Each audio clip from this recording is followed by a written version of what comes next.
All right, so we've seen what's going on in Germany. Now we're going to move over to Italy, and we're going to look at the time from 1922 to 1939 and the rise of fascism.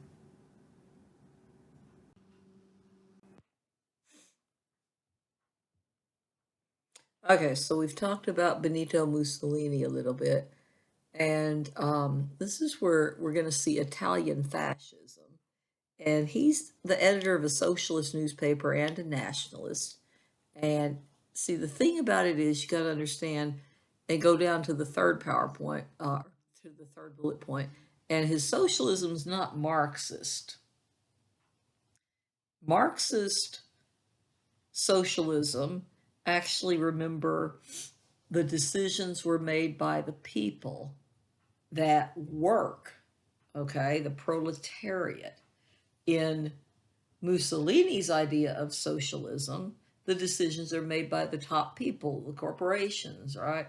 So it's kind of like the way that Hitler and the Nazis used the word socialism to, to act as, and the word worker in, if you talk about the Nazi party, and remember what it's actually called if you translate it, but they're using it in a very different way than Marxism, just like the Nazis did.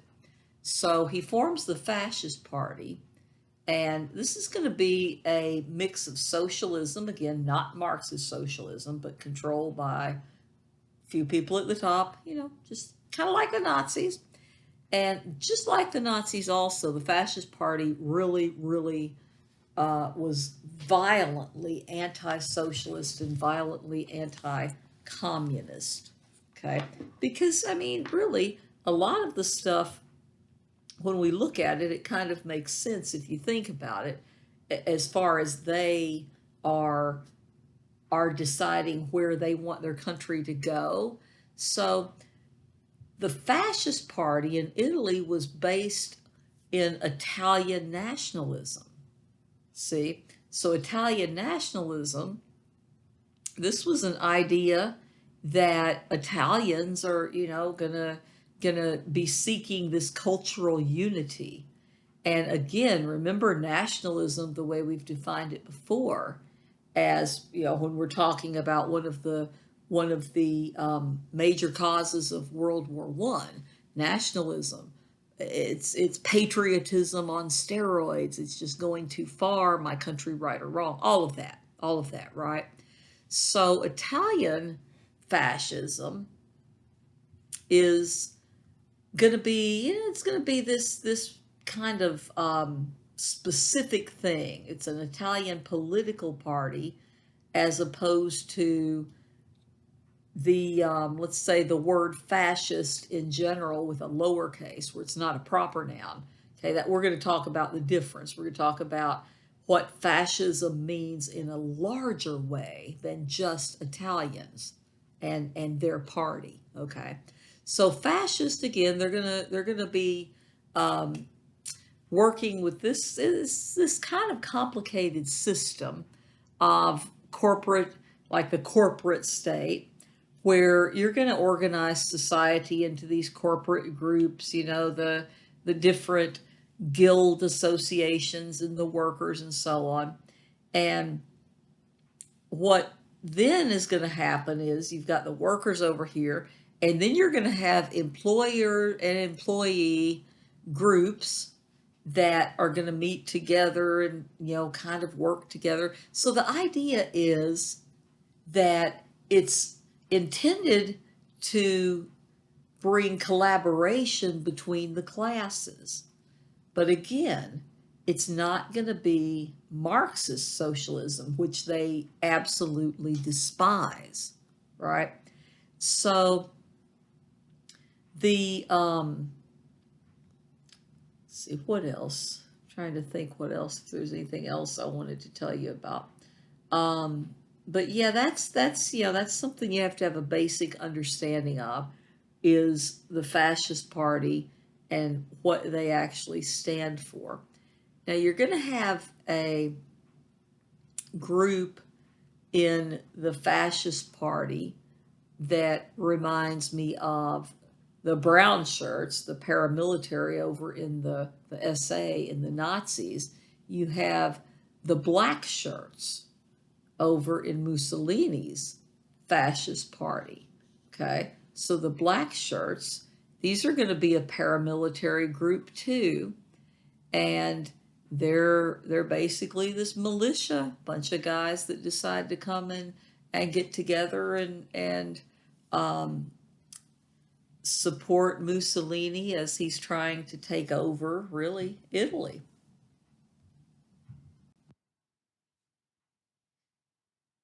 Slide number 34 is a couple of things. It's a basic definition of fascism. Now, this is not the Italian fascist party.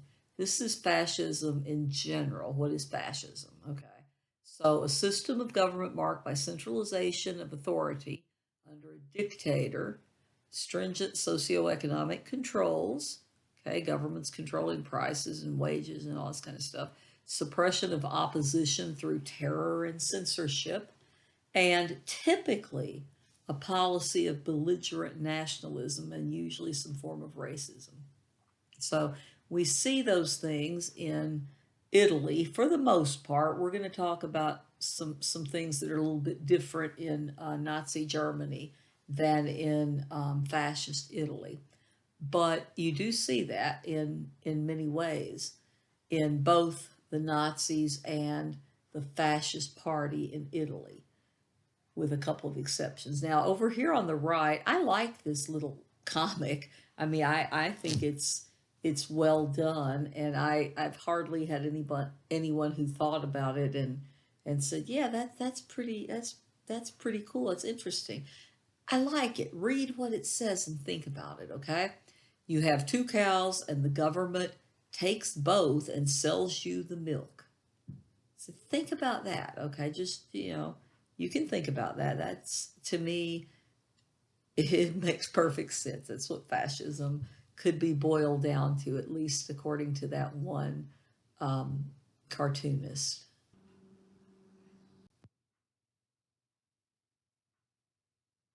Again, we see Mussolini's ahead of Hitler in some ways.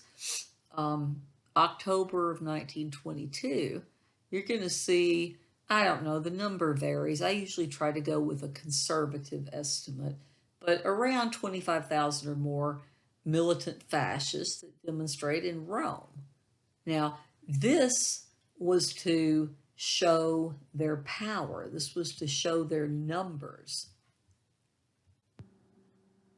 So, regarding the March on Rome and what they were doing, this was really it was a show of power, right? And they wanted to be really, they wanted to take over the government. I mean, there's no doubt about that. But in excuse me, in this case, I mean, we've got uh, Mussolini kind of staying behind, not really marching out there with the men as much as you would think, maybe, considering he's the powerful one in the party.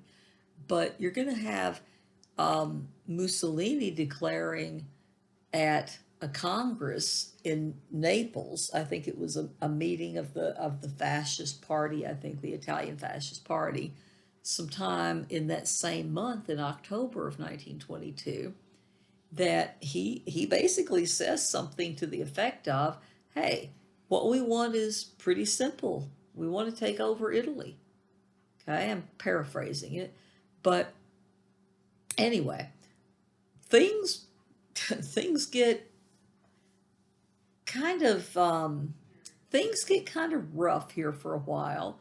But just in this case, just like Hitler and just like Napoleon, Mussolini is going to come into the government by being invited in.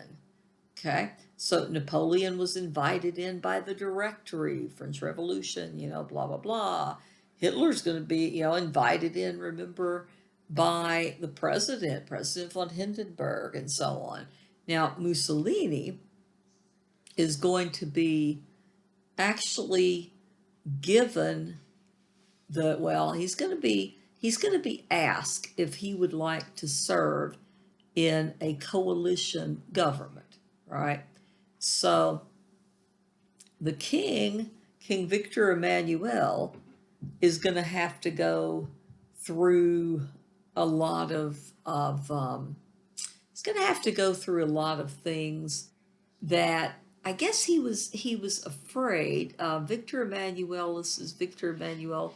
I guess by this time it's 1922. Victor Emmanuel III. But anyway, he is going to pretty much give Mussolini most of the power because Mussolini had the support of the military. Okay. And the march was important. The March on Rome was important. But I've always believed that King Victor Emmanuel was really kind of scared when he saw the show of people. I mean, it wasn't enormous. It wasn't, you know, something um, that we would look at and say, man, that is the largest group ever assembled. Or it wasn't anything like that. But I mean, you've got black shirts parading in Rome, and you've got um, all this stuff.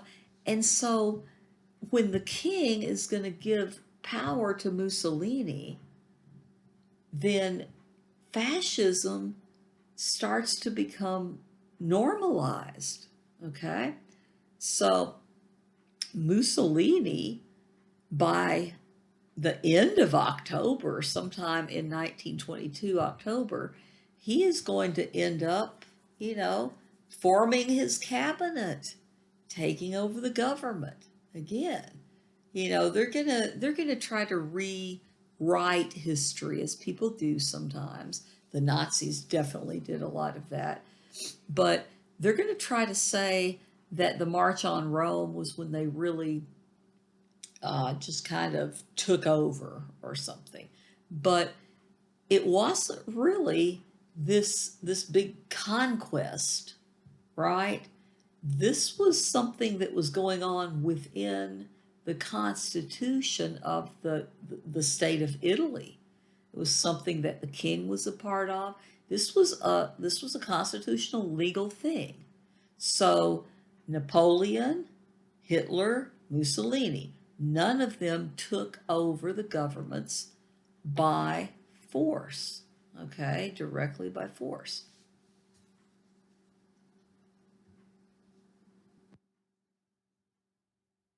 Also, just like Hitler and Napoleon, Mussolini is going to come in there and dismantle the government that put him into power. Okay, he becomes a dictator. And let's look at right here the similarities and differences in Nazism, which is a form of fascism, right?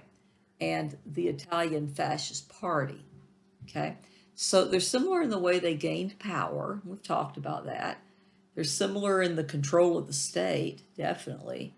Propaganda, oh goodness, the Nazis and the Italian fascists are going to be masters of propaganda. Well, especially the Nazis, but also using force to kind of subdue their enemies. Yep, and glorification of the state, nationalism. Now, those are the ways that those two groups are similar, but there are some differences, okay? The Italian fascists are never going to be out there like the Nazis, being crazy racist, promoting genocide of entire groups or anything like that. Okay? Which means, go down to that third bullet point, that fascism was not swallowed totally by the Italians and embraced the way that Nazism kind of was by a lot of Germans. I mean, that's a very complex issue itself.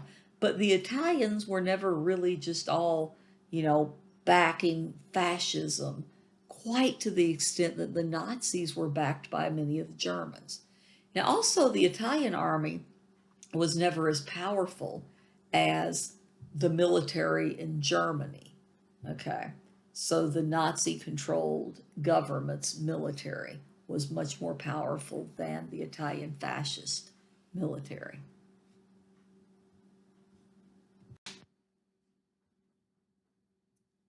Here we come to the other belligerent in World War II, and this is going to be Japan.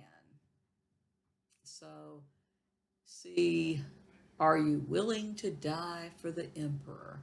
Well, let's talk about the emperor.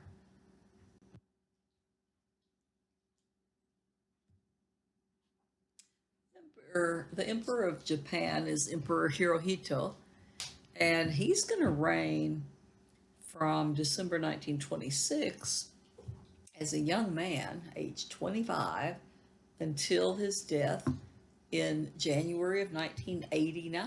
I mean, if I had been not in college and doing whatever I was doing in college that distracted me, I probably would have been very interested to have noticed um, that he died then.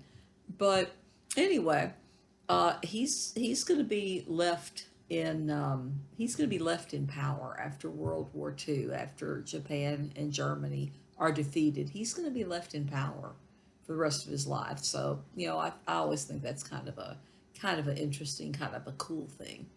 But he was raised to believe that the emperor was above politics and to follow the advice of his close people, his thinkers, his basically the ones that have special skills and special knowledge and understanding. He was taught to rely on them. Now, during his early reign, a lot of his advisors were actually military leaders who wanted to expand the territory of Japan. And he felt, like, hey, I have to go along with them because, it's a different world. And he was afraid that if he went against these very strong military leaders, that he might find himself being assassinated. Now, in 1937, Japan invades China, and that's an amazing move right there. And they took over the northern region of Manchuria.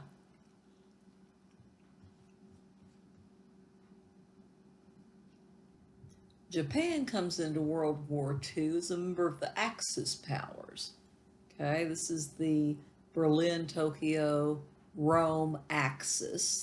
That's where the name came from. But in order to allow Japan to continue to expand in the South Pacific, Japan's going to bomb the United States Navy, the largest, group of ships sitting there at Pearl Harbor, Hawaii, in December 7th of 1941. Now, this is going to allow Japan to take over a lot of the South Pacific, and that's going to include the Philippines as well.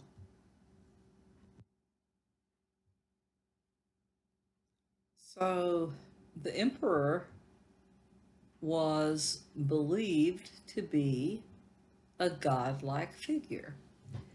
And that's important. That was it was supported by some of the belief systems in Japan, and the transformation of the Japanese people from this era of pre-World War II to the ultra modern, extremely advanced culture today in terms of their economy and technology and everything. It's going to kind of play out here in the beginning, as we'll see. But anyway, that was kind of why put on there, "Are you ready to die for the emperor?" Because again, he was believed by the Japanese people to be a godlike figure.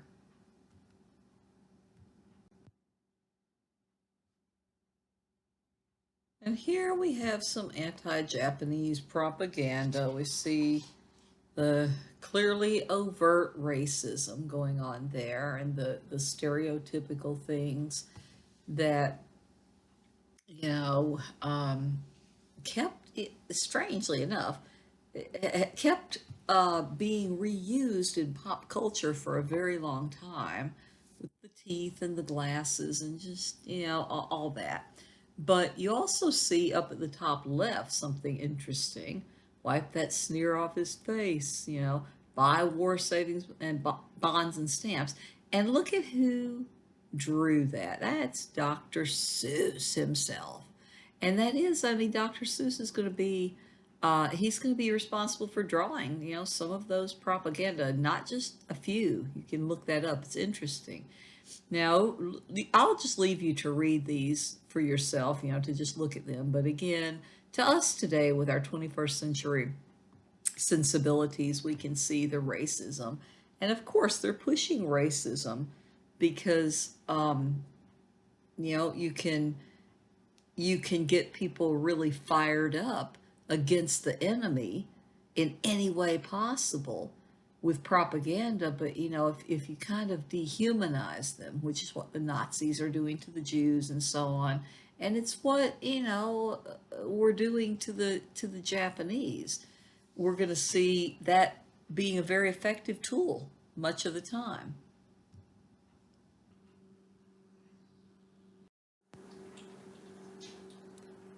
So, starting with World War II, then, from the beginning, we see here's the three dictators. We've got on the left Benito Mussolini, we've got in the center Hirohito, who, again, is really kind of told what to do a lot of the time by his advisors, remember. But, again, they also think he is sort of godlike.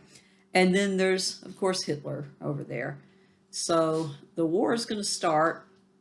And it's going to be much worse than anyone would have ever imagined at this time.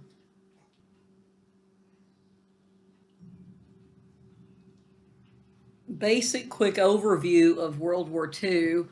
Remember, the United States is not this big superpower in the time of World War II. It's going to be after that.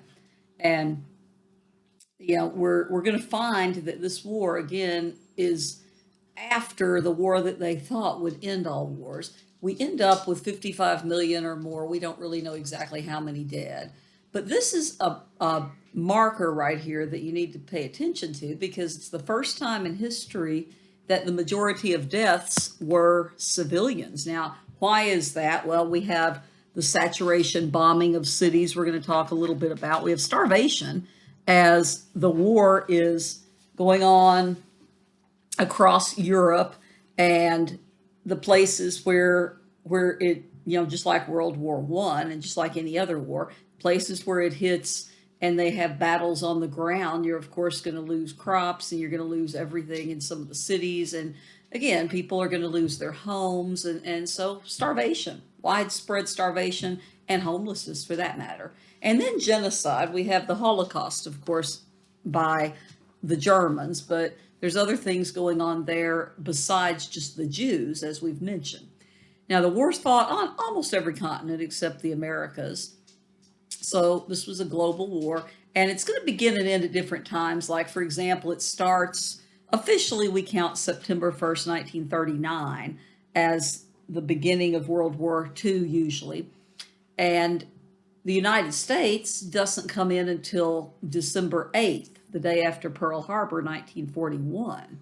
So, and we see different people changing here, sides over here. We have Italy doing its thing again and going to the other side. And we have, again, we have it ending at different times. We defeat the European coalition first, and then we have to defeat the Japanese, the Japanese, military. So it's going to happen in pieces as far as that goes, and different players at different times.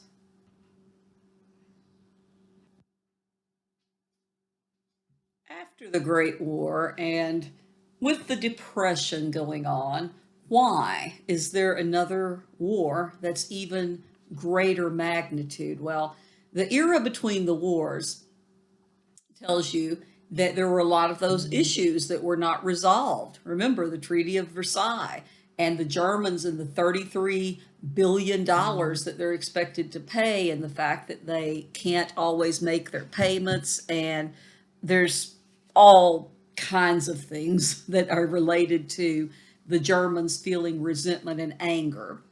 And again, you have a man who was a corporal in World War I named Adolf Hitler, who's again on the rise and then eventually becomes a dictator. So you have Germany, Italy, and Japan that are dictatorships, but the United States, France, and England are based on democratic principles. So we're looking at countries that are running things in a way that's very different from the way these three countries are running it: United States, France, and England.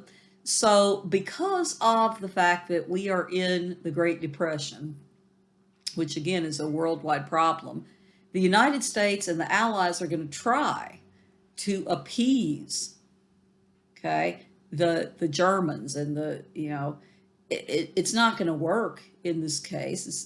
They're going to be called the Axis powers in this case, where we have the three dictators, where we have Italy, Germany, and Japan, and then we're going to still be called the Allies, where we're going to have France, England, Great Britain, and Russia, which is again a strange bedfellow, but that's one of those things. We had the alliance, and while the United States, France, and England were democracies, Russia, or the Soviet Union, was in a completely different world, because remember, they had the revolution in 1917, 1918, where they become a communist, I guess, country, the Union of Soviet Socialist Republics, the USSR, or again, Soviet Union.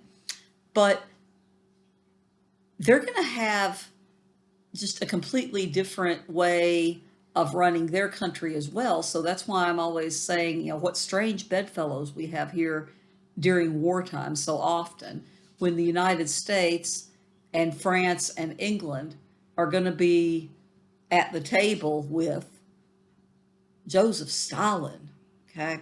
So anyway, and France is going to be down for the count pretty early on in this war, actually. So there's going to be a whole other story that goes with France. But we try to appease the Axis powers for a while, but it doesn't work, because if you give people a little bit of what they want, then of course they're going to want more.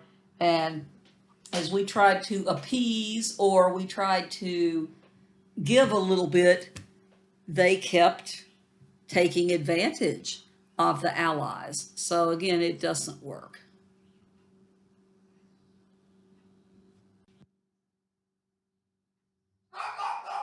And the war is going to happen really in three phases.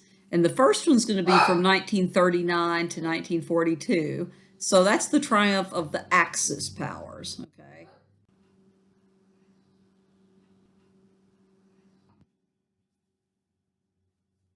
We refer to them as the Axis powers, something I mentioned earlier, maybe a couple of times even.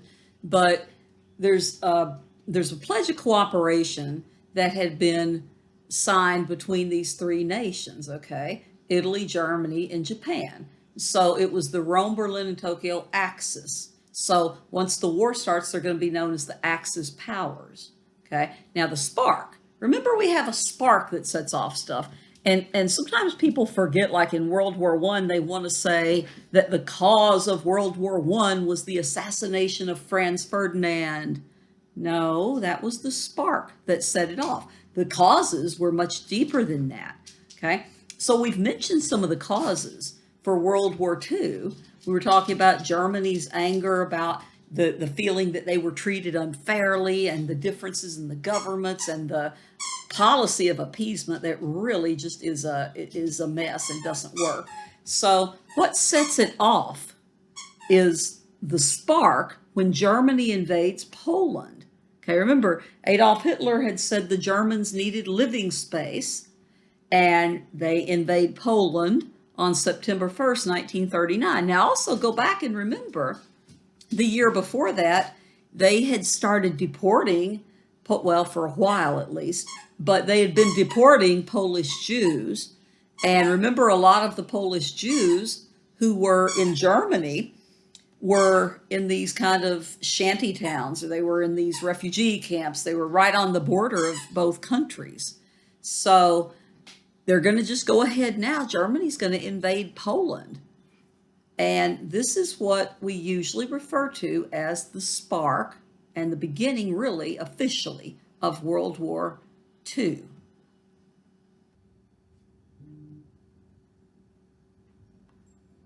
So, Germans, 1939, invade Poland.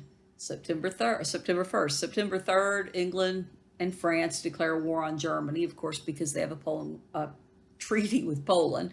And then by October, Poland's down for the count. Poland's in the hands of the Germans. Now, this is where the Gestapo comes into play.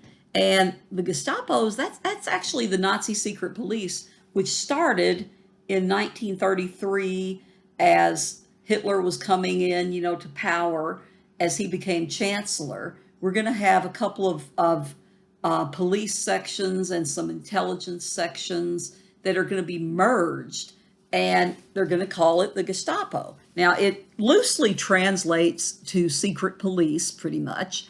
And these guys are almost going to wield unmatched power. They're going to be able to do pretty much anything they want to do with the German people. And that's terrifying. And for much of the time, the Gestapo is going to be under the control of Heinrich Himmler. I have a picture of him on this slide. And he's going to be one of the top guys. He's going to report really only to Hitler. And they're going to have the authority to basically just arrest you. Okay, just arrest you. So remember, we had the Weimar Republic, which was a republic, and people elected the president, very much like our government, if you recall. But now the Nazis are in charge, and once they've been in charge for a little while, I mean, the Gestapo have the ability to go and arrest you just because they want to. Now, what's interesting about it too, and I always thought this was just absolutely insane, but they called it protective custody. Okay, protective custody, which meant they could just arrest you and put you in prison.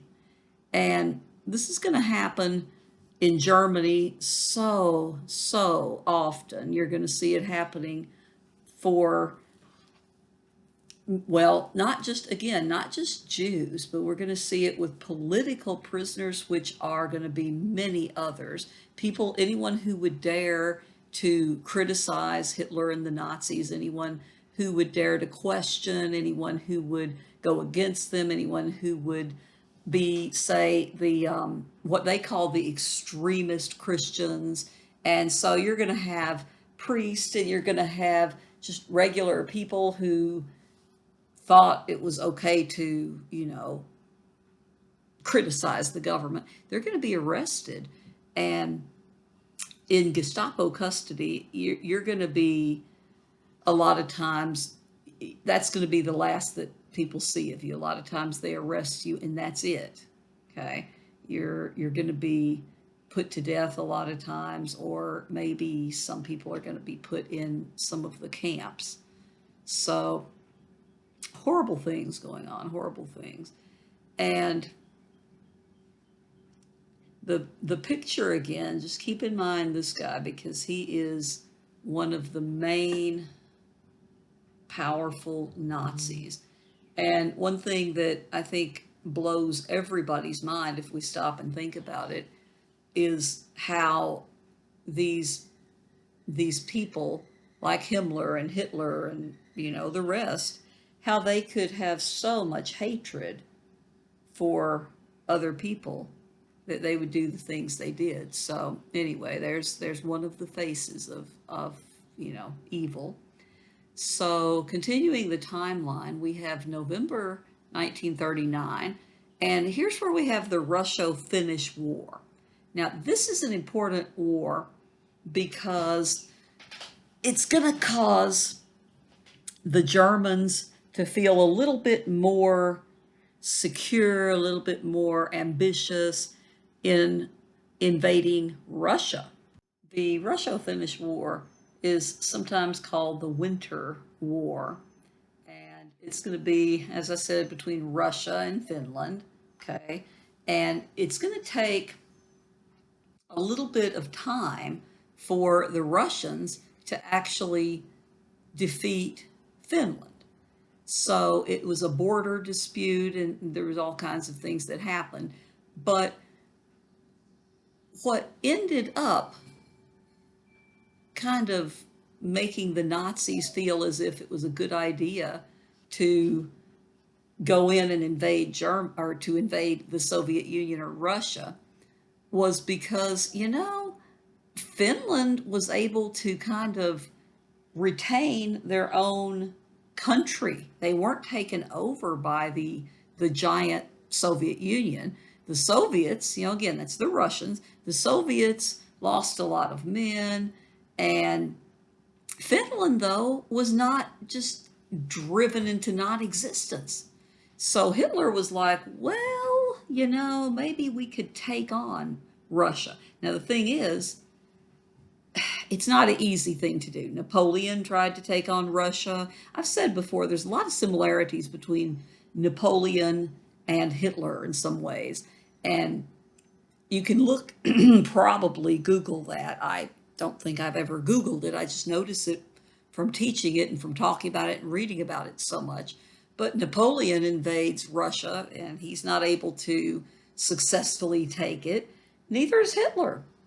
Okay, so there's a lot of things going on in Russia besides the fact that it's giant, but they're also going in, both of them make the mistake of going in, during a time when probably they should have been dealing with other things. So the invasion of the Soviet Union is going to be called Operation Barbarossa. Okay, and keep in mind, it's a result of the fact that the Soviets won, but it took them a little while, and Finland was not completely taken over by Russia.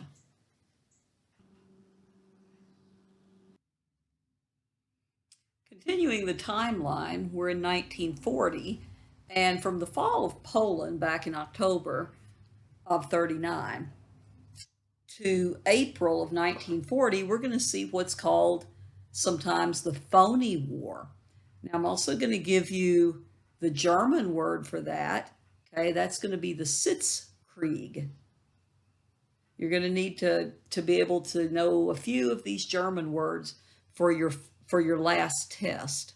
So I'm trying to make sure that they show up on the PowerPoint so you can spell them, and I try to call attention to a lot of them. At time of Sitzkrieg, I mean the Winter War, the Russo-Finnish War happens in that period in November of 1939.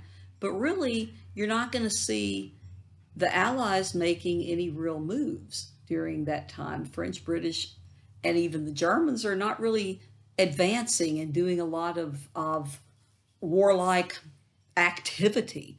Now, what's going on is the Germans, though, are planning something. So by April of 1940, the Nazis occupied Denmark and Norway without much trouble. So they were planning that, and this happens. Meanwhile, we're going to see the Wehrmacht, the German army. They're going to cut through neutral territory in Belgium and Luxembourg. You might remember World War I, that was part of the Schlieffen Plan. We're going to go through these territories. We're going to outflank the French, and we're going to take Paris. Okay. Remember, it didn't work in World War I. Well, it works in World War II. There's a lot of different reasons why it works, but it does work in World War II. The idea that they could come through Belgium and Luxembourg and take France within 6 weeks, yeah, they did it in this case. Okay, they're going to use blitzkrieg tactics, which means lightning war. Lightning war. And when we're talking about the blitzkrieg, talking about something they're going to continue to use in this war. The Germans are going to continue to use this in the war. And they're going to use things like tanks. Okay. That was a big deal. They were using tanks and they were able to get in through some of the territory that would ordinarily be a lot more difficult to penetrate.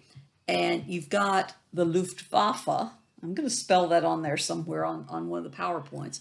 But that's the German Air Force. Okay, Luft, L-U-F-T means air, and then W-A-F-F-E. But they're going to be up there bombing and trying to bomb certain places to help out the guys on the ground. You're going to have motorized infantry, you're going to have artillery, and you're going to have radio communications. All of this stuff is going to be part of the idea of the Blitzkrieg. And it's going to be, again, something that they're going to use when they are able to actually take France really early on here in World War II.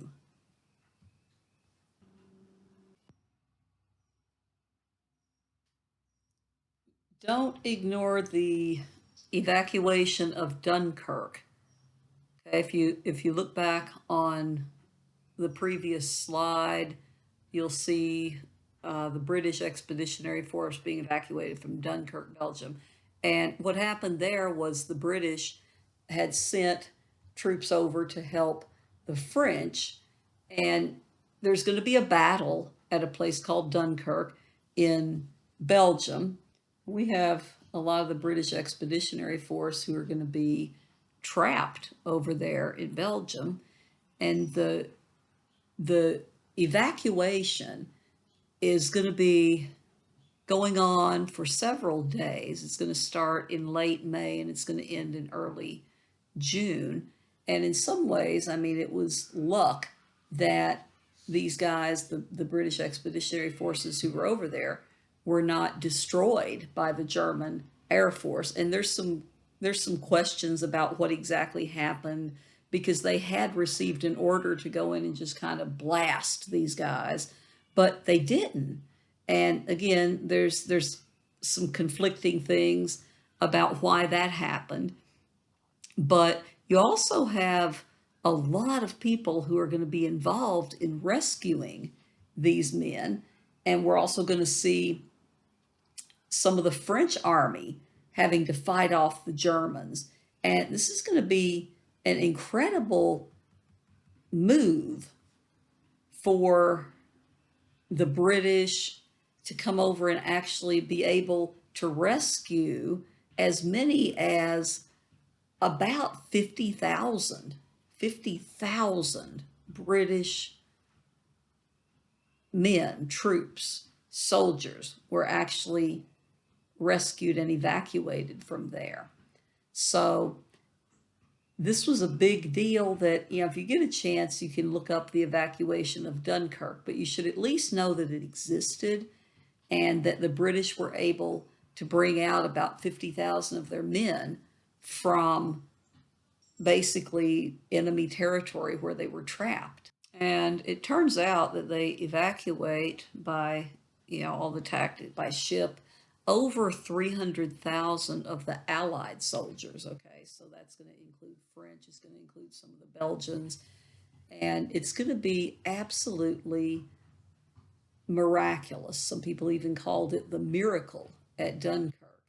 And it seemed like they were going to be destroyed by the Germans. And again, some historians see this as a turning point in the war for Germany. The Germans had made a big mistake here, that they probably should have had the Air Force go ahead and destroy the men who were trapped. But I mean, between the end of May and early June, they're going to have 700 ships that are going over there and rescuing these guys. And it's crazy. They're going to leave behind a lot of their equipment, as well as not just regular artillery and that type of thing. But they're also going to leave behind a lot, and I don't remember, somewhere maybe around 500 British tanks that had come over with the British Expeditionary Force. So anyway, to me, that's always been one of those really fascinating stories. So you should definitely know the evacuation of Dunkirk, okay? Now, the slide that we're on, though, shows the Maginot Line. So this is going back, and it's basically just showing you that between the two world wars, the French had built a series of fortifications, right? Built this big wall, basically, along the German-French border because they knew of the Schlieffen Plan from World War I, and they didn't want to be victim to that. What happens is they're going to actually get outflanked, but there's a little bit more to it than just that. There's a little bit more to the reason that the French were down for the count so much more quickly than they were in World War One. Okay, so we've got the Maginot Line. They had been kind of, sitting pretty behind that line for a while, they thought. But that's about to change as the attack to take France is going to continue.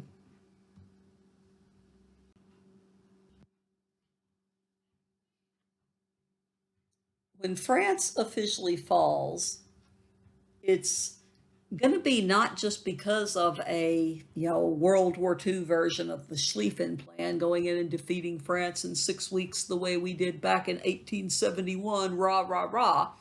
It's because at that time Hitler and Mussolini were allies, right? So we've got the German, the Italian, and then of course the Japanese. We have the Axis powers.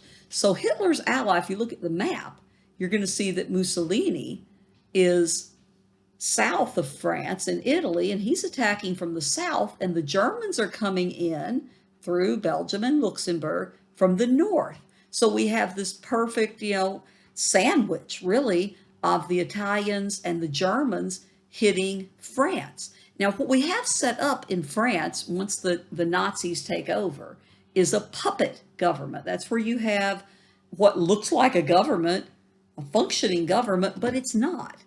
It's actually controlled by the Nazis. And what they did was they put a guy named Philippe Pétain in as the, quote, leader, end quote, but he's not. As I said, it's going to be run by the Nazis. And the sad thing is, Philippe Pétain was a World War I French hero. So this is called, this puppet government is called Vichy France. Okay, so Philippe Pétain, he's the leader, but he's under the control of the Nazis.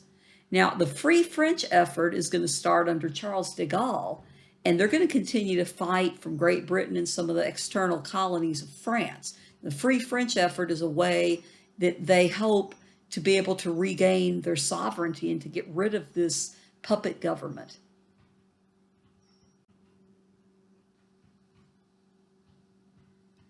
Here's an illustration. I always like the comics of the time. The political comics are some of my favorites. But we've got June 1940, France surrenders. And then there you have Philippe Pétain's Vichy government. But look at the way they portray it in this comic. It's perfect. You have the big Nazi back there, the big guy, pushing in a wheelchair the old French World War I hero, Philippe Pétain. And again, the caption, "Saving France for Germany." That says all you would need it to say right there.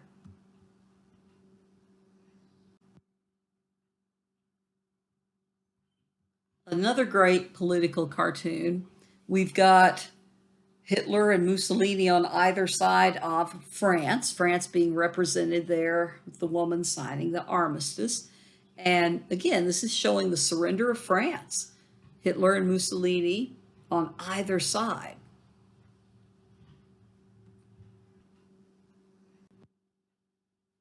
So the Battle of Britain, this is another very important battle, begins about August of 1940. There's a little bit of dispute as to exactly when we can say, well, it really began here. But this was an air war. And you've got the Luftwaffe. Again, I don't pretend that I can speak German. I told you I can read it. But that means the German Air Force. Luft, again, is air.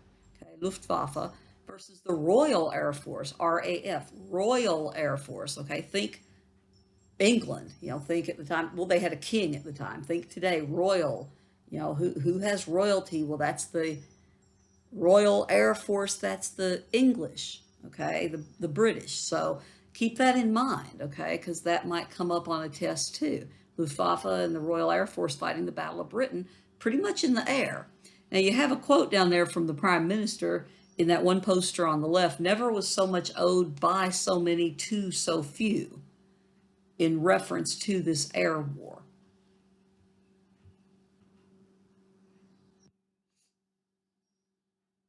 Tried to put as much info on some of these slides as I could because I know it's going to help you sometimes be able to look back and see the stuff that's written.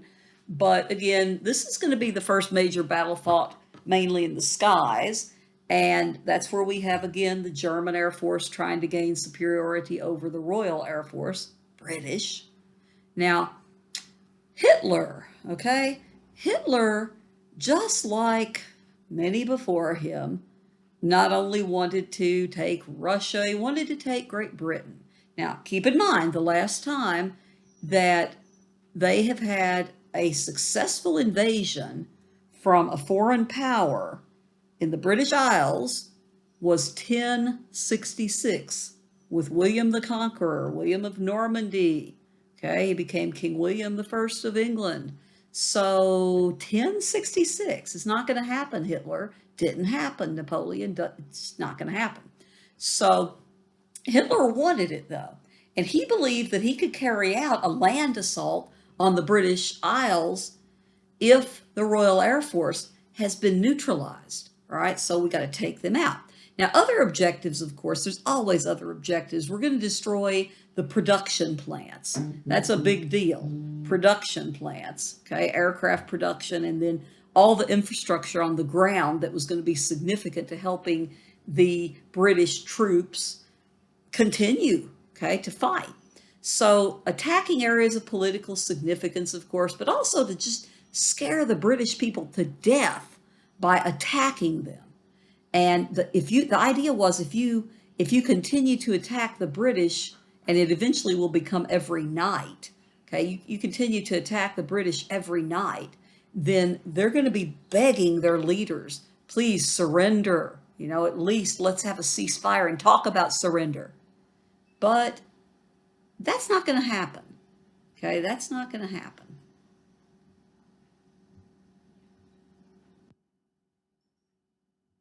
The British win. Okay, it's not going to happen. We're not going to see the Germans taking down the Royal Air Force because the British have radar, and that stands for something. I can't ever remember exactly what it stands for, but it is an acronym. You know, RADAR, it all stands for something. But the Germans, what it comes down to is they cannot surprise the British. And so the British are waiting, and they're going to end up building shelters, and they're going to have air raid sirens, and the people are going to go into the shelters and protect themselves from the attacks. Now, in 1940 September, we're going to see Germans begin the Blitz, right? Now, the Blitz, again, this is, again, it means blitzkrieg, lightning and whatever, fast and all of that. But in this case, we're talking about nightly raids on London and supposedly industrial targets to slow down the production for the war and all of that. Now, the thing is, though, it's going to be this saturation bombing, and they're going to be hitting civilian places as well. So the Blitz is pretty terrible. And if you look back, you know, the British, because of radar during this whole Battle of Britain, the British are going to actually shoot down 8 German planes for every 1 British plane that was shot down. So it's quite amazing how the British come out on top as far as this goes. But, well, things are getting worse in Germany all the while. So let's go back over there and check out what's happening in Germany to the people.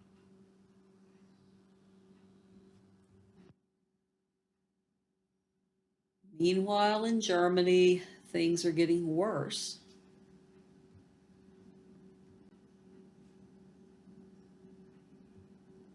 The Holocaust is going to begin And by the time you have the Nazis in control for several years, by 1939 and 1940, you're going to see that their rage and hatred toward anyone who is not Aryan, remember, white, with no what, Slavic, African, Asian blood, all of that, Jewish, clearly, because they do have that, as I say, special hatred for the Jews.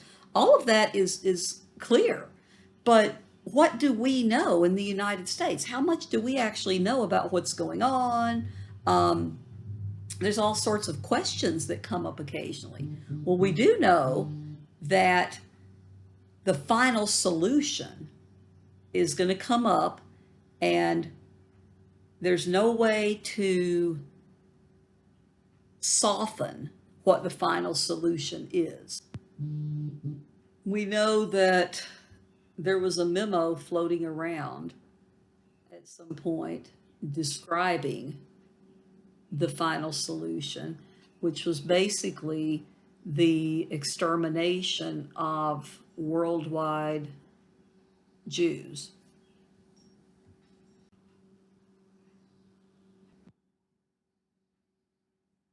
So let's look back just for a second and remember from 1933, when Hitler became chancellor and the Nazis are starting to really gain control, to 1939, the goal had been pretty much to run the Jews out of Germany. Okay, now again, they're going to do all sorts of things, removing their rights as citizens in 1935 with the Nuremberg laws was a big marker right there. And then, of course, the Kristallnacht and all of the other things. But you're going to see that the goal was to run them out of Germany at first, up until 1939. So again, they were deporting Polish Jews, and we've talked about that, where they were, a couple of times where they were in between two countries that didn't want them. It's just ridiculous. So what they're doing is they're making it emotionally difficult for Jewish people to live and thrive in Germany. Financially, I mean, things like the Kristallnacht and the way that they're being treated and so on, and physically impossible. So the goal is to get them out. But from 1939 to 41, after they've taken Poland, the Nazis are going to have a different plan. Now, again, there's this memo that was floating around at some point, and historians also sometimes argue about the origin of where this was and actually what did it say and all kinds of stuff. But supposedly, there's a memo floating around maybe as early as 1939, maybe earlier, maybe later. I don't know, because that's a point of contention, right? But we know that once they've got Poland, the policy toward Jews is going to be much stronger, much harsher. And we know that really what we call the second period of the Holocaust is going to begin. See, again, the final solution, the annihilation. And this is where Germany is going to end up starting the mass slaughter of Jews. And this is where we're going to see the camps that had started out as work camps and places for political prisoners are going to end up being places where they're going to slaughter millions of Jews and other people.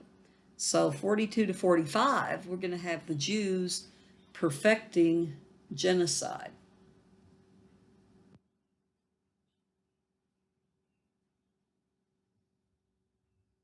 We know the Germans are going to establish ghettos in occupied Poland, and they're going to be deporting Jews from different areas into these ghettos. And you're going to have, I mean, even one of the most terrifying things that I remember is when the Germans were trying to invade Russia, Soviet Union in 41. We're going to have these killing squads, okay, killing squads during this invasion, and they'll go and they'll come upon Jewish people and they'll kill entire groups of Jews. Now they'll either just shoot them, or sometimes they had vans that they could just actually, um, it's like a driving gas chamber. So there's all of that. Anyway, we're going to see that there were six major extermination camps that came up in what used to be Polish territory. And the big one, well, the two big ones, I guess, that I always mention, we have Auschwitz, if I can say it, Auschwitz hyphen Birkenau, and then we have Treblinka. Those are the two big ones that I always remember.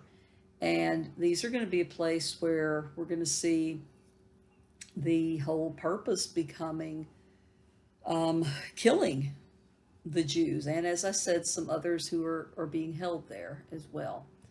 So when you think about the killing squads going into the Soviet Union, you need to know that there was quite a population of Jews in Russia and the Soviet Union.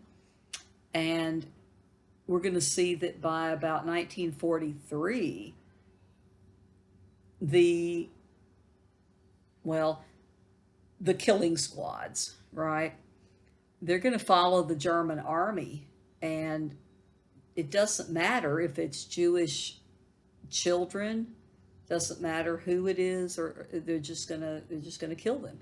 Now they're also going to be going after other people, and people who are going to be massacred by the Nazis include an ethnic group called the Roma. We're gonna mention that again in a minute, and any high-ranking people in the Russian government, or the Soviet government. I use Russia and Soviet, or Soviet Union, in this era. I usually use it kind of synonymously. So I'm sorry, it's Russia was and still is Russia.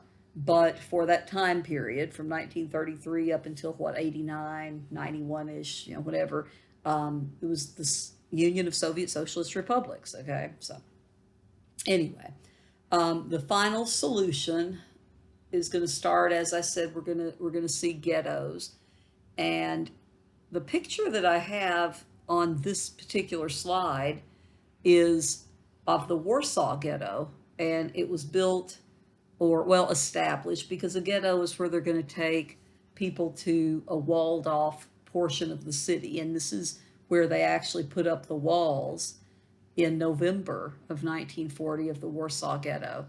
And again, you can't go in and out of this ghetto area. That's why there's a wall. And usually the only person who would be able to communicate with those outside the ghetto is usually going to be a religious leader of the Jews, a rabbi. So being in these ghettos is going to, of course, take away their rights even more than the Nuremberg laws. It just takes it to a different level. The conditions that they're living in are absolutely awful, because there's not going to be enough water, if any water, for bathing. There's not going to be enough food. You've got so many people in there. The hygiene is going to be bad. It's terrible. But see, the ghettos were not meant for people to live in there forever. The ghettos were actually, well, the way I describe it in an in-person class, I'll go ahead and describe it to you now. Let's say we have a history club, and I'm going to drive the bus because we're going to go on a field trip. So would it be easier for me to go to, say, I don't know, 15 different people's houses? Some of you might live in Litchfield. Some of you live in Elizabethtown. Some of you may live further away. You may live in Campbellsville, wherever. Would it be easier for me with that bus to go and pick up all of you in your own homes? Or would it be easier for me to say, hey, you know what? Let's meet at the college at this time for the field trip, and then we'll all get on the bus together from the college. Of course, that's easier, right? That's kind of the way I think of these ghettos, to oversimplify it, but you get the people you want in one place. They're trapped in there. They're captured, right? And so eventually They're going to start putting them on trains from the ghettos and sending them to the death camps, the extermination camps, places like Auschwitz Treblinka, okay? Places that you're going to hear people like Elie Wiesel, who wrote the book Night, you're going to hear them describe conditions.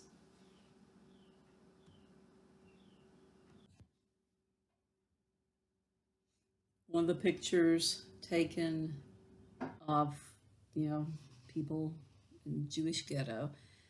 One thing about the Nazis, they certainly document everything.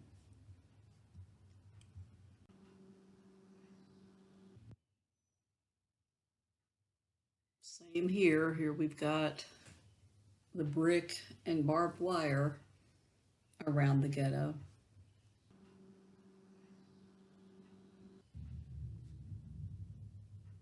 Here's a ration card that was for October 1941, and you could have 300 calories a day with this ration card. Now, to put that in perspective, if you eat one of those little tiny cheeseburgers at McDonald's, that has about 330 calories, I believe. And usually, if I'm in person, I'll look around the class and see if anyone's drinking anything, any kind of sugar-filled soda like, Pepsi, Coke, Mountain Dew, whatever your poison is. And I'll have them read the number of calories that are in that bottle. And it varies, but man, you've pretty much already eaten your 300 calories. So that's not meant to keep people alive and healthy.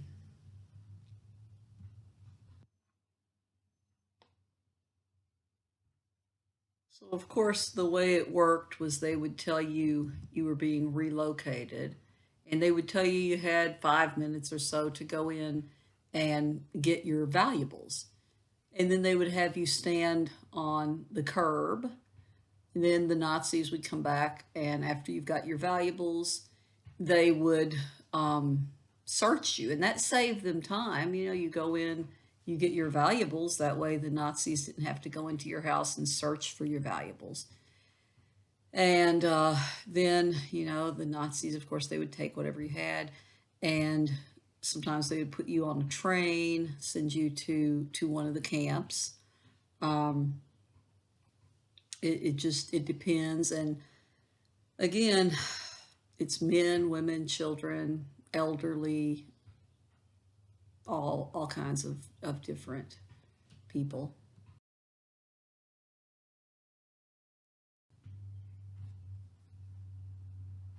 Here's a picture of what I was just mentioning, where they had been told to get their valuables and whatever. So they're going to be relocated. In this particular case, it's 1940, so they're being sent into the Warsaw Ghetto, and they're going to be searched again. And of course, the valuables are going to be gone, and of course, their homes are going to be gone, and everything else. Their lives are ruined, no matter what, by this point.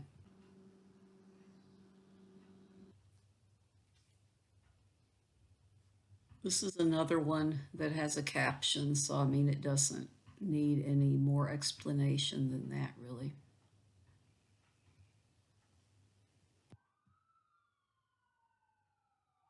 This is a very famous picture of the burning of the Warsaw Ghetto. And what happened was in 1943, there was an uprising at the Warsaw Ghetto in the spring, and they're going to try to prevent being sent off to extermination camps. And we know that there were about 500,000 Jews in the capital city of Warsaw in Poland. And we know that they were actually confined in a ghetto that was very small for that number of people. And then it's going to be sealed off, and it's going to have temporary measures, and then it's going to be sealed with brick walls, and the barbed wire and the stuff that I showed on another picture. But it's going to be the biggest ghetto in Poland. Now, what had happened was they're told that they're going to be resettled, right? They're going to be sent off somewhere else. But they were told they were going to go to work camps. But finally, it got down to somebody that if they went there, it would probably mean that they would be, you know, killed. So at some point, we had over 250,000 Jews that were sent from the Warsaw Ghetto over to, I think it was Treblinka, was the execution, extermination death camp. And there were some others that were in better shape, and they were sent over to one of the camps where they were sent to work for the Nazis. And then some were just straight up killed, ones that were not in good enough physical shape to do any work, or just, other different issues that any of the Nazis had with them. So at the time, in 1943, when we have the Warsaw Ghetto uprising, we have probably about 50,000 Jews in this Warsaw Ghetto, and they had been trying to figure out how to band together and be able to escape. And so anyway, the Nazis came in and they were getting ready to take a group out to transfer to a camp, and they were ambushed, and they're gonna fight back. And you're gonna see that the uprising is going to be ended by a lot more violence. We're going to have Himmler, who's actually the head of the SS, who's going to send in tanks and just basically just says destroy it all. And we have a few weapons that the Jews in the ghetto had been able to get, because there were some people outside the ghetto who were not they were not that scared of the Nazis. I mean, they were, but they were so anti-Nazi that they had managed to get weapons inside of the Warsaw Ghetto. So they did have some weapons. So by the time that the Nazis get everything under control, I mean, they're going to go through and they're just going to go pretty much house to house and destroy where a lot of the people had been hiding. And it's just a terrible thing, as at the end of it all, they're going to blow up the synagogue, where again is a Jewish place of worship. So during this uprising, we're going to see that several thousand of the Jews were killed, and you're going to have, I don't know, tens of thousands more who survived that were sent off to be exterminated or to be sent to the work camps. So this is a picture, again, of the burning of the Warsaw Ghetto.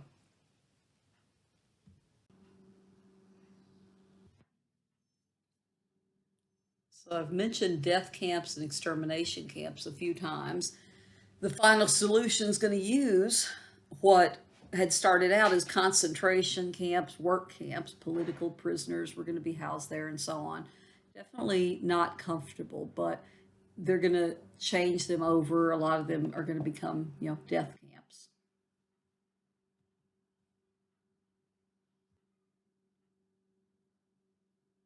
The words that are on the gate to Dachau, Arbeit macht frei, you might want to write those words down. In German, it means work makes you free, work brings freedom. That's what's on there, and I believe it's also at Auschwitz on the gate. But that's not true. Okay, work is not going to bring you freedom. I mean, Dachau is going to be also one of the notorious camps, death camps, and it had opened early. It was the first one in 1933, and that's where you saw a lot of the political prisoners who were against the Nazis. They were taken to Dachau and put to work for a while, and this is one that I've had several students who have visited, and they say you can still really, you can just feel death there. You can almost smell death there. And my dad was actually in World War II. He was, he was close to 50 when I was born, so he was of that generation, and he was in the 45th Infantry. He was a medic, and so one, I don't know a lot because the men of that era didn't really talk about the war, as do a lot of people who fought war of any era. But World War II was really hard to pull a lot out of them. But I do know that at some point he was in France. I know he was in a couple of different places. But I also know one thing that I really know, and a lot of it I know from piecing together little things he said, but then also looking up and getting a couple of books at least, and looking up the 45th Infantry that he was in. But anyway, he was one of the medics that helped liberate Dachau. And to me, that may be just some of that may be why I love history so much. I don't know. I can credit my dad with a lot of it because he told me a lot of stories about history, not necessarily his history, but history. But anyway, he was as a medic, he was going in there and trying to help the people who had been held in there that were still alive.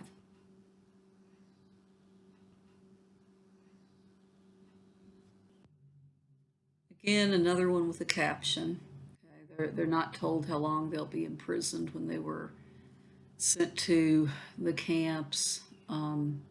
So even if you even if you get convicted and you're sent to prison, I mean, you have an idea you'll be serving 5 to 10 years or something. But just being pulled away from everything you've known your entire life is shattered, and you don't know if this is temporary. You just you don't know. You're not told anything. So again, Nazis documented everything. There's so many pictures out there.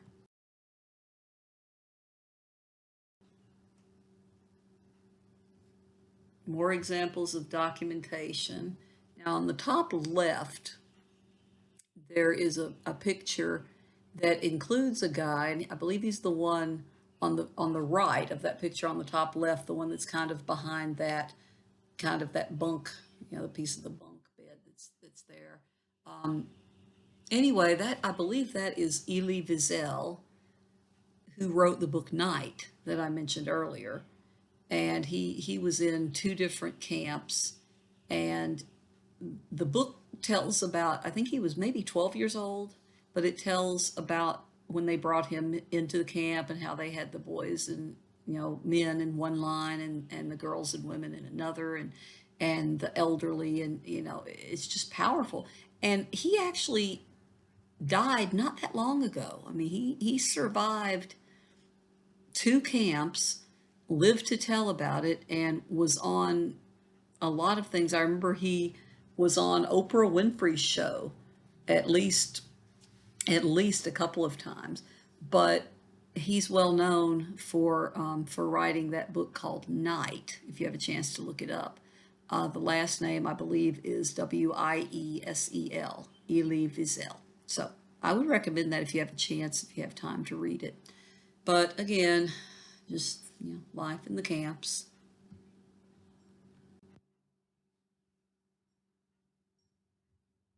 And there we have in Dachau, we have prisoners. One of the punishments is being forced to stand in one position without moving for hours. And if we were in person, sometimes I'll have everybody sort of just even sit without moving for like, I'll time it at like 2 minutes. And try that. Take 2 minutes and time yourself sitting there without moving, and imagine what it'd be like to stand like that for hours. And if you moved, then you were punished even more. So on the bottom right, you have a member of the Roma, the Romani, also known as Gypsies, ethnic group, that they were going to be experimenting a lot of terrible experiments that are going to be done on people in the camps of all different kinds of people in the camps. And this particular one, as I said, they documented a lot of things. They documented all their medical experiments. As a matter of fact, there is I think it may have been a several part, maybe a short series that used to be on Netflix. It's called Nazi Medicine, and it talks about a lot of the medical experiments that they did. You had the notorious Joseph Mengele, for one. But this particular experiment, the picture says that it's an experiment to try to make seawater drinkable. And of course, you know that seawater, you can't drink it because of the salt. And you also may or may not know that dehydration is a terrible, painful way to die. So anyway, that's again something that they did.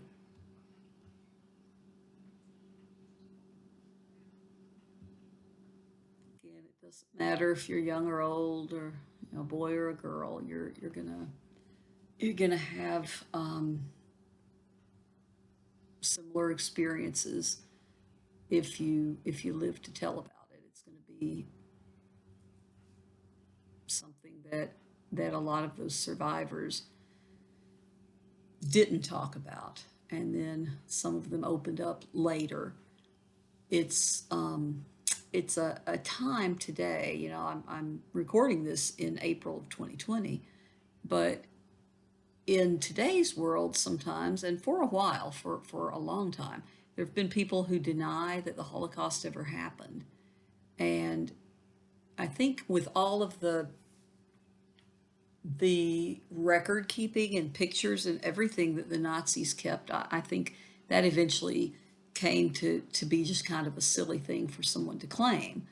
However, what they've changed it to lately, at some point in the past few years, is instead of saying that it never happened, they say, well, it wasn't as bad as people made it out to be.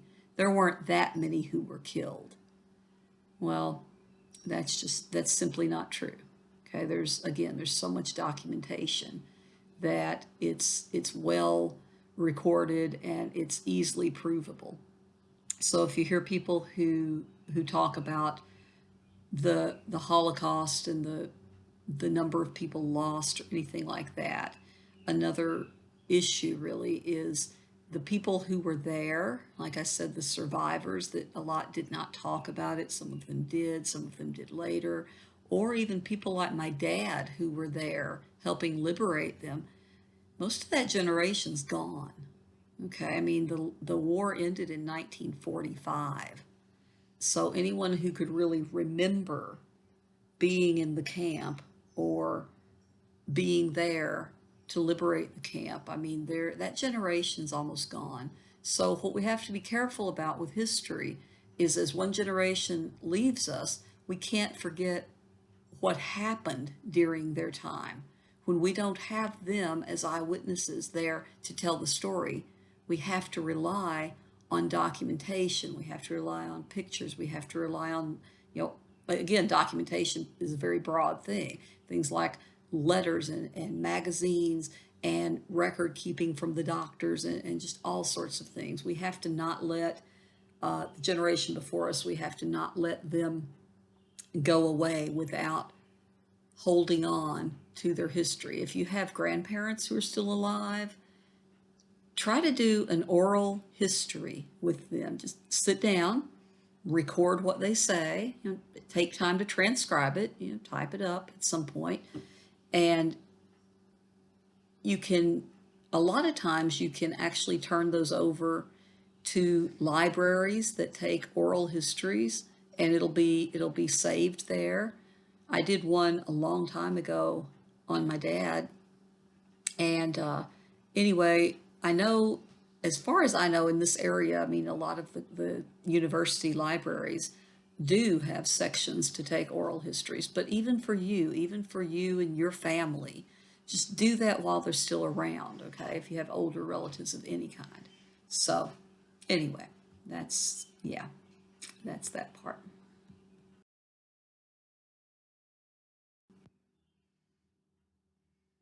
So when they sent people, human beings, to the gas chamber, what they used was a gas called Zyklon B.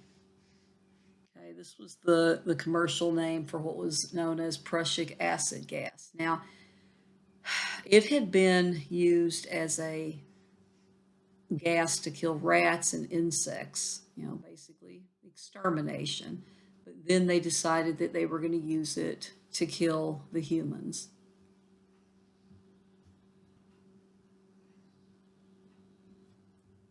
Here's where we have Operation Barbarossa that I talked about, where Hitler, looking back, at the Russo-Finnish War, decided that they could take the Russians.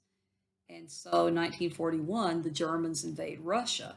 And the same thing that happened with Napoleon. The winter's going to be too harsh for the Germans, and they're not used to the climate. And you see the contemporary cartoon over there. Again, I love these things. I picked out some of my favorite ones that show historical moments, and this is one of them. You have Hitler over there, literally in this case, but figuratively in real life, stabbing Stalin in the back. Okay, Joseph Stalin, the head of the USSR.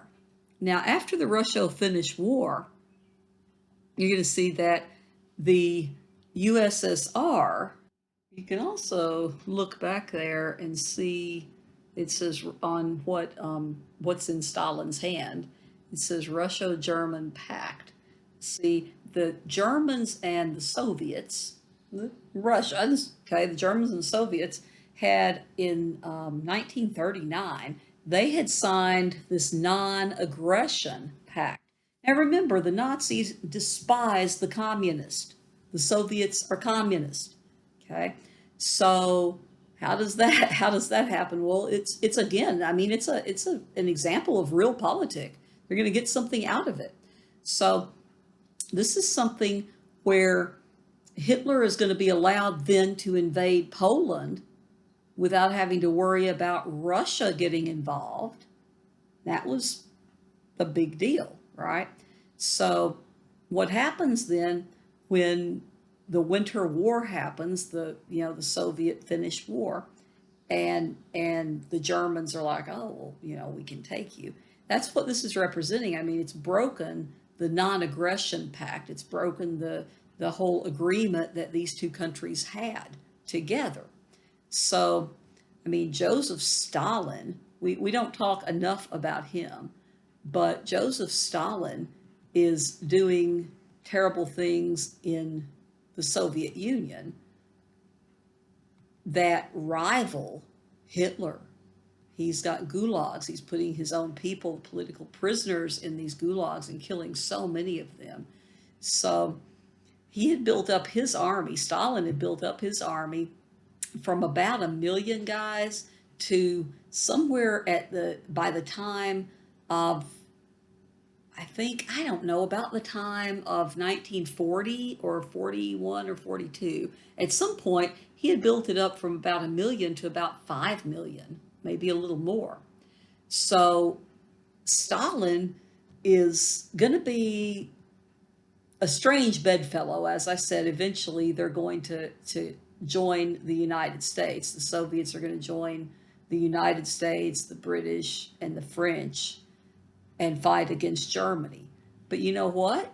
Would that have happened if Hitler had not broken the non-aggression pact? Well, think about it.